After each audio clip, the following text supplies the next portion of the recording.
Thank you, Mr. Bonner. I now call Dr. Neil Hudson, who's joining us virtually. Dr. Hudson. Thank you, and it is a pleasure to serve under your chairmanship and follow the honourable member for Coatbridge, Christon and Bells Hill. I welcome the session today debating important areas of animal welfare, and I declare a professional interest as a veterinary surgeon and also declare that I'm a member of the Dogs Trust Parliamentary Puppy Smuggling Task Force. The shark fin petition I strongly support and am reassured that the government has said it is keen to act to stop this cruel practice. Enlarging this theme as we move from World Environment Day to World Ocean Day, we must as a nation speak out and urge other countries to join in the conservation of species in all habitats. I welcome the government's approach in its action plan for animal welfare and the DEFRA Minister's responses to our letters and the EFRA Committee's inquiries into pet smuggling and the movement of animals across borders. I pay tribute to campaigners who have championed some of the causes we are addressing today in the puppy and ear cropping petitions, from fellow vet Mark Abraham, the BVA, Dogs Trust, Blue Cross, Battersea, RSPCA and the Foal Group, to name but a few. In recent times, and stimulated by the pandemic, we have seen increased demand for pets and heard of increased smuggling, importation, and a shift in movements from the pet travel scheme movement to the commercial Balai directive. We have also heard of increased reports of diseases in the UK, such as canine brucellosis, babesiosis, leishmaniasis, and echinococcus, some of which have zoonotic potential. In our EFRA committee hearings, we've heard harrowing accounts of the transport of puppies and heavily pregnant dogs in appalling conditions. Now we have left the EU, we have the opportunity to tighten up on legislation and border checks to put an end to this miserable plight for animals being transported by unscrupulous smugglers. We need to urgently raise the minimum age of entry for dogs and cats to 6 months and reinstate rabies titer checks and increasing the wait time post-rabies vaccination to 12 weeks.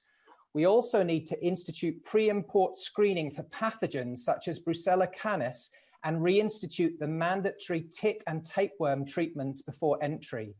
This will not only protect the travelling animals, but also the UK pet population and also mitigate against the risks of some diseases being transmitted to people. In addition, the number of pets per person currently set at 5 is too high and should be reduced to 2. In fact, it would be good if it was capped per vehicle, as we have heard reports of vehicles picking up foot passengers to increase the number of animals they can legally transport. The rules on transporting pregnant dogs and cats need to be tightened. Currently, it is not allowed in the last 10% of the pregnancy, but this is very difficult to adjudicate on, so the period should be increased to, say, 50% of the pregnancy. And we must not forget about cats and kittens in this debate. The scale of their smuggling is harder to ascertain, but we must be cognizant of this, that this is not just a canine problem.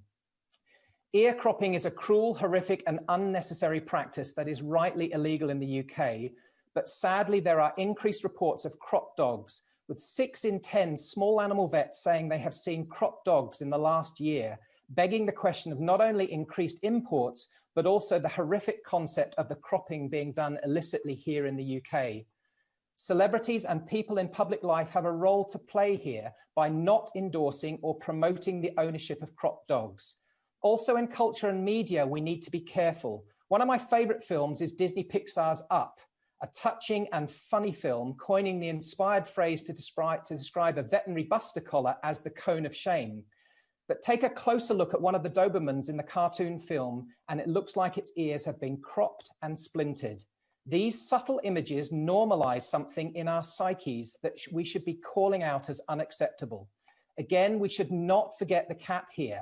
We should ban the import of dogs with cropped ears, but also the import of cats that have been declawed, another banned practice here in the UK. Finally, Chair, animal welfare unites us in humanity in our duty of care to animals, the fully sentient beings in our care. I welcome the government's direction of travel in this area, and I'm sure that we can work cross-party with government to do our bit to help sharks, dogs, and not forgetting the cats. Thank you.